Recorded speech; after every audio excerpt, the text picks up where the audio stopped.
My brother Marcus called me the most expensive maid he'd ever had, right in front of James Wright, the tech billionaire, at Elena's charity gala.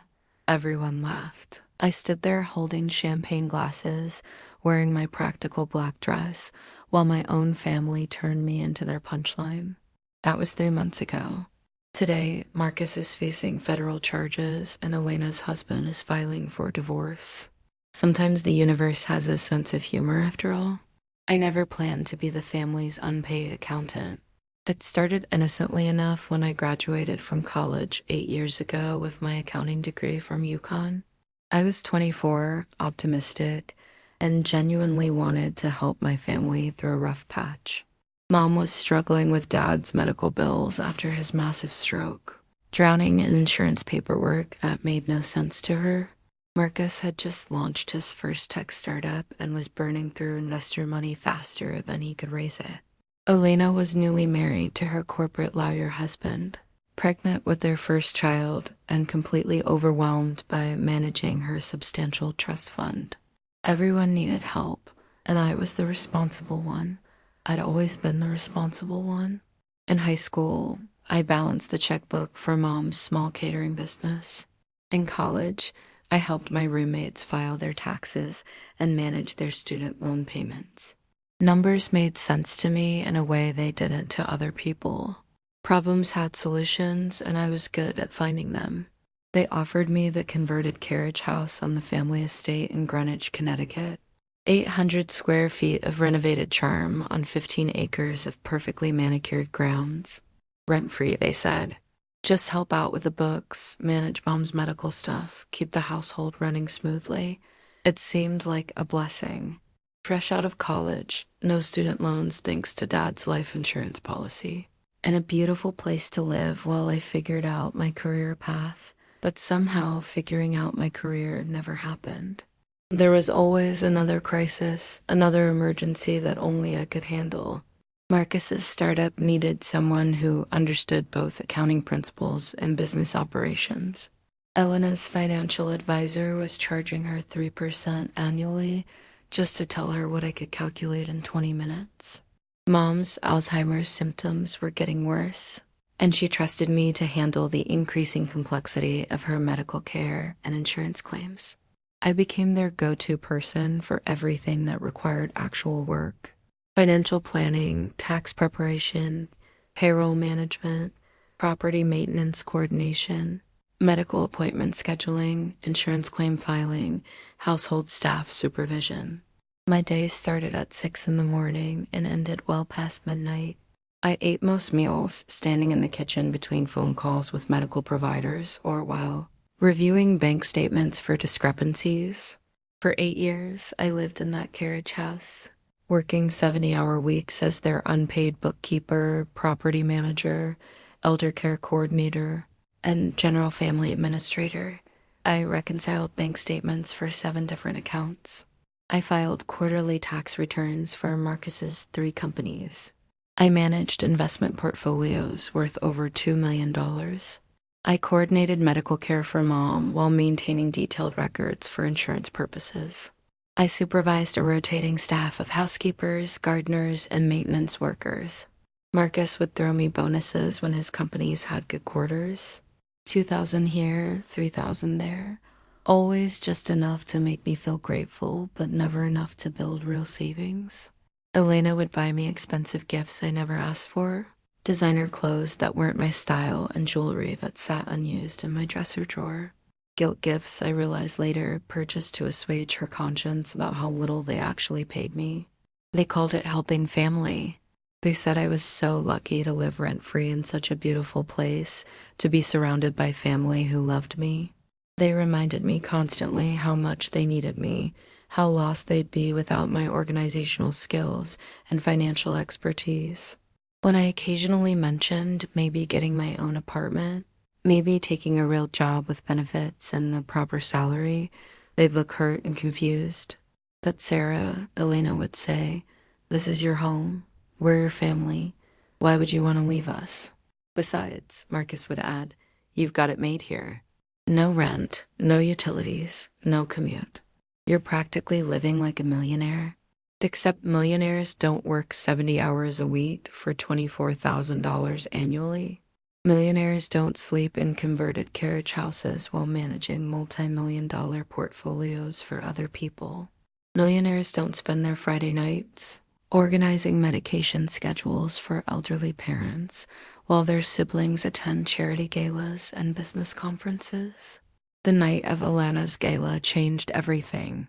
She was hosting her annual fundraiser for underprivileged children, one of those feel-good causes that looked impressive on social media and provided excellent tax deductions. I'd spent 3 weeks coordinating every detail.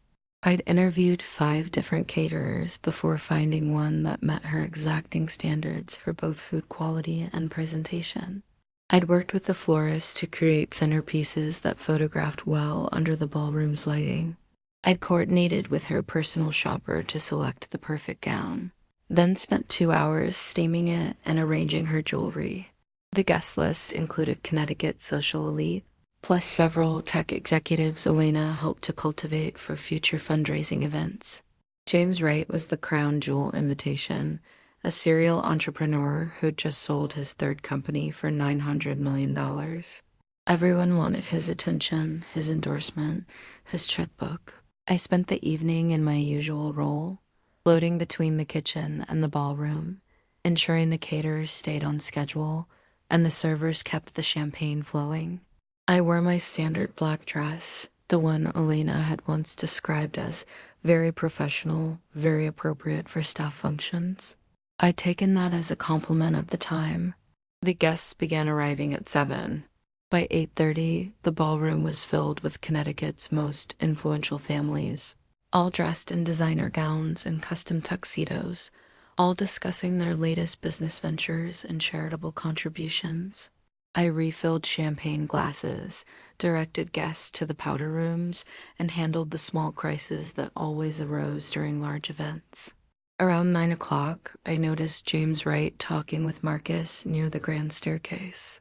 Wright had arrived alone, which was unusual for these events, and seemed genuinely interested in learning about the family's business operations rather than just making polite conversation. He was asking detailed questions about how they managed multiple companies and properties so efficiently, how they maintained such impressive financial organization across diverse investments. I was passing by with a tray of fresh champagne when Marcus's answer stopped me cold. "Oh, that's just Sarah," he said, gesturing toward me with his crystal tumbler. His voice was loud enough that several nearby conversations paused. "She's like our live-in bookkeeper. We joke that she's the most expensive maid we've ever had." The laughter started immediately. Sharp, delighted laughter from people who thought they were witnessing clever family humor. I felt my face burn, my hands go cold around the champagne tray. But Elena wasn't finished. "Honestly, we don't know what we'd do without her," she added, her voice carrying that particular tone she used when she wanted to sound generous while actually delivering an insult. "She's so good at maintaining things, organizing our lives. It's really all she's ever been good at." More laughter rippled through the crowd. Someone made a joke about wishing they had a Sarah of their own. Another guest mentioned how hard it was to find good help these days. I stood there holding the champagne, invisible and humiliated, while my family reduced 8 years of professional work to a servant's duties. James Wright looked uncomfortable. He tried to steer the conversation toward more respectful topics, but the damage was done.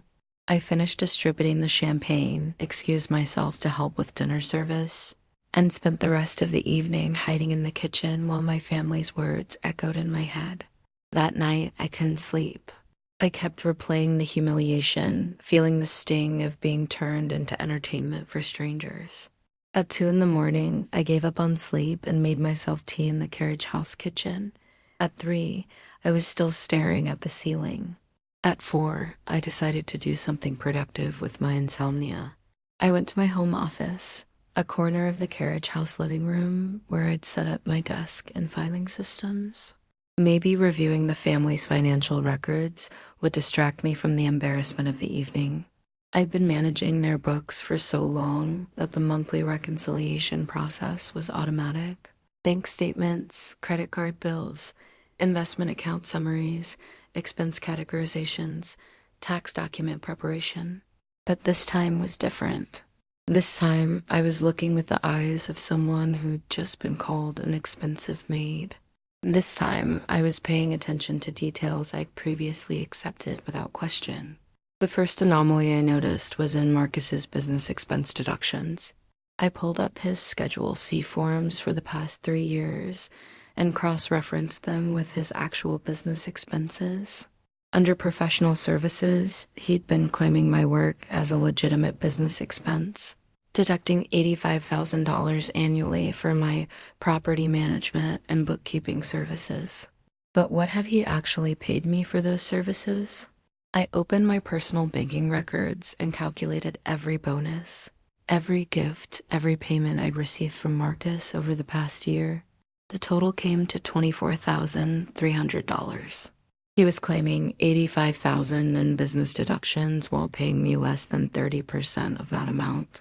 My hands started shaking as I pulled up Elena's financial records. Her trust fund statements showed regular transfers to accounts I didn't recognize. I cross-referenced the account numbers with my credit monitoring service and felt my stomach drop. There, in black and white, were credit cards I'd never opened. Cards with my social security number, my name, addresses I'd never lived at. The balances made me physically sick. $67,400 across 4 different cards, all past due, all destroying the credit score I'd worked years to build. I printed everything. Bank statements, tax returns, credit reports, account statements. The carriage house printer ran for over an hour, and with each page, my understanding of my situation became clearer and more devastating. Both Marcus and Elena had been listing the carriage house as rental property on their tax returns, claiming rental income deductions and property management expenses, while telling me I lived there rent-free out of family generosity. They were receiving substantial tax benefits for housing me while I provided unpaid labor to maintain their properties and manage their financial affairs. But the worst discovery was still coming. Mom's medical fund, the account I've been carefully managing with her Social Security payments, Dad's pension benefits, and her small savings showed withdrawals I didn't remember making. Large withdrawals with electronic signatures I'd never authorized. I cross-referenced the withdrawal dates with Marcus and Elena's personal expenses, and a sickening pattern emerged.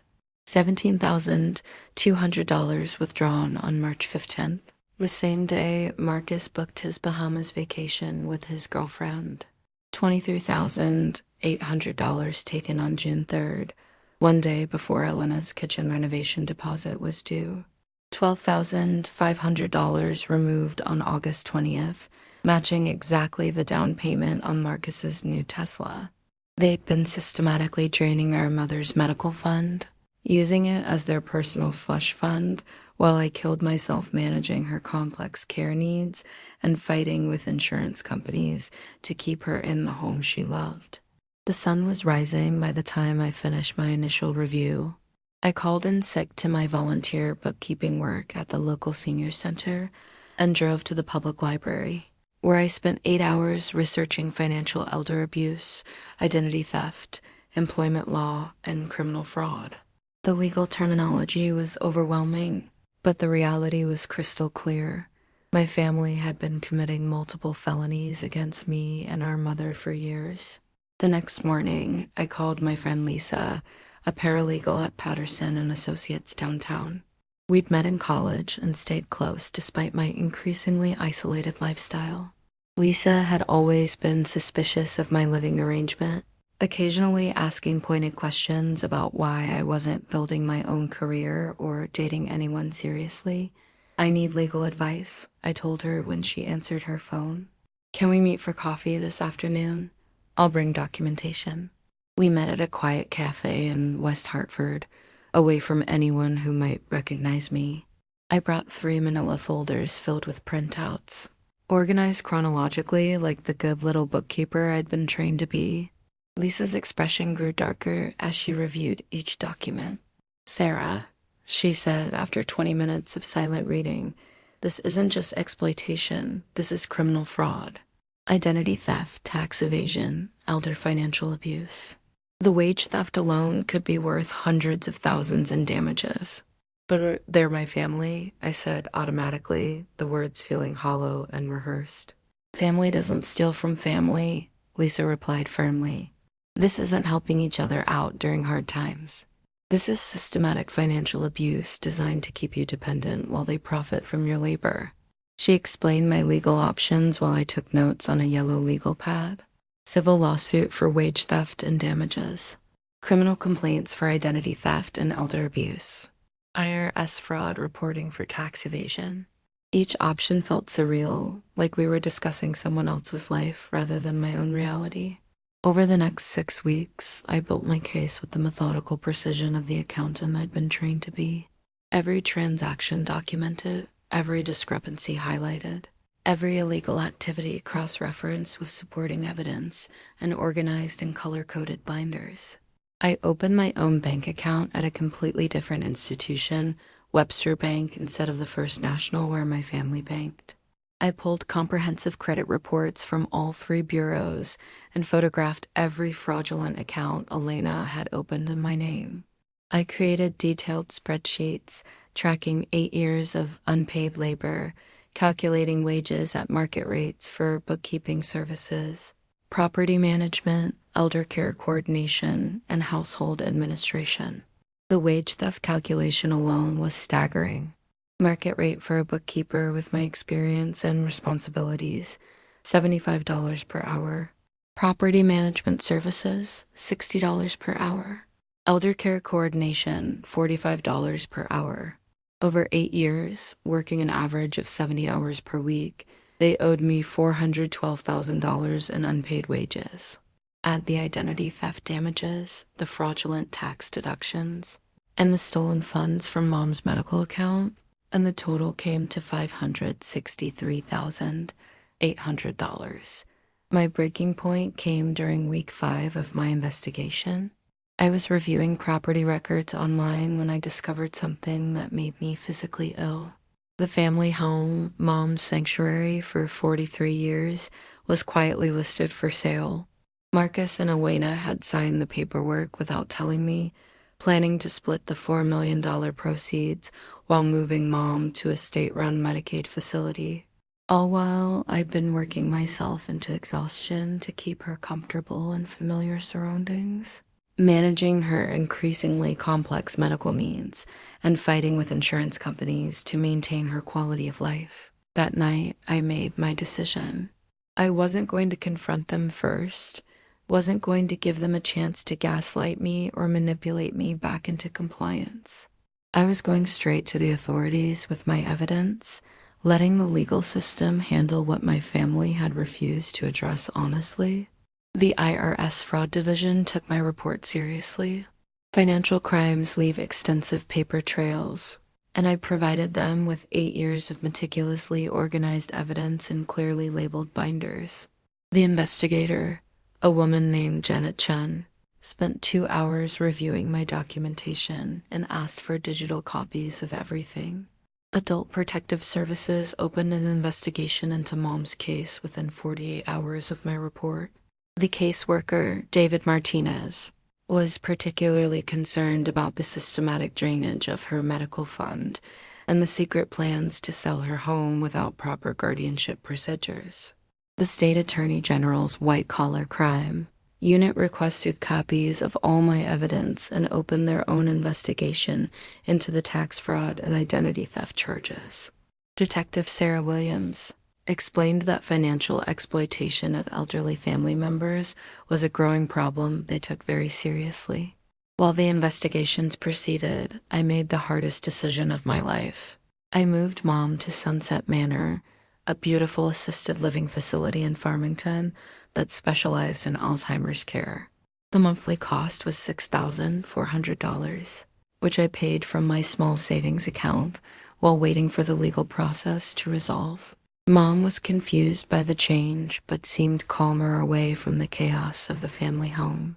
The professional staff understood her condition better than I'd been able to manage alone, and she began participating in activities and socializing with other residents. For the first time in months, she seemed genuinely happy. Marcus and Elena noticed Mom's absence immediately, of course. They called and texted frantically, demanding to know where she was and threatening legal action if I didn't return her home immediately. I forwarded their messages to Detective Williams as additional evidence of their controlling behavior. The confrontation happened exactly 2 weeks after I'd filed my reports with authorities. Elena's lawyer had called, requesting a family meeting to discuss Sarah's concerning behavior regarding mother's care and to formalize my caretaker responsibilities with proper legal documentation. I walked into the conference room at Morrison, Caldwell and Associates with my own attorney, Rebecca Patterson from Lisa's firm. Elena and Marcus were already seated with their lawyer, Stephen Morrison, looking confident and slightly annoyed at what they clearly viewed as my latest dramatic overreaction. "Sarah," Elena began before anyone else could speak, "we need to discuss this ridiculous situation with Mother. You can't just move her without consulting the family." "Actually," I said, placing my briefcase on the polished conference table, "I can. I'm her legal healthcare proxy, as designated in the documents I helped you prepare 3 years ago." I opened my briefcase and removed copies of all my evidence, organized in neat stacks. Rebecca had coached me to stay calm and factual, letting the documentation speak for itself. "You called me your expensive maid," I told Marcus, my voice steady despite the adrenaline coursing through my veins. "You told James Wright and 50 other people that I was your live-in bookkeeper, like I was hired help rather than family. Well, hired help gets paid fair wages for their work." I slid the wage calculation spreadsheet across the table. "I've calculated market rates for the professional services I've provided over the past 8 years.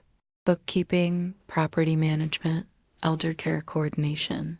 You owe me $412,000 in unpaid wages, plus overtime compensation and benefits you've never provided." The room went silent. Elena's face went white. Marcus started to bluster about family obligations and ungrateful attitudes, but Stephen Morrison cut him off with a sharp gesture. "Furthermore," I continued, "the IRS is investigating your fraudulent business deductions, claiming my services while vastly underpaying for them. Adult Protective Services has opened a case regarding the systematic theft from our mother's medical fund. The state attorney general is reviewing criminal charges for identity theft and financial exploitation of a vulnerable adult." I placed copies of my credit reports on the table, with Elena's fraudulent accounts highlighted in yellow marker. "Elena, you've destroyed my credit rating by opening accounts in my name without permission. That's identity theft, a federal felony with penalties up to 15 years in prison." Rebecca placed additional documents on the table. "My client has 48 hours of recorded conversations with family members discussing these fraudulent activities, obtained legally as part of her elder care responsibilities. The evidence has been reviewed by multiple law enforcement agencies." Marcus found his voice first. "Sarah, this is insane. We're your family. We've given you a place to live, supported you. You've exploited me," I interrupted. "You've stolen from our mother's medical care fund to pay for vacations and luxury purchases, while I managed her complex health needs for free. You've claimed massive tax deductions for my professional services while paying me less than minimum wage. You've damaged my credit rating and financial future for your own benefit." Elena tried a different approach. "Sarah, please, we can work this out. We're family. We love you." "Family doesn't steal," I replied, standing to leave. "Love doesn't require financial exploitation. I'm not negotiating. The authorities will handle everything from here." "What do you want from us?" Marcus demanded, finally understanding that this wasn't a tantrum he could manage with gifts and empty promises. "I want you to face the consequences of your actions," I said. I want our mother to receive proper care without her medical fund being your personal bank account. I want my credit rating restored and my stolen wages returned. I want to never see either of you again. The legal resolution took 4 months. Marcus pleaded guilty to tax evasion, elder financial abuse, and fraudulent business practices. His total restitution and fines came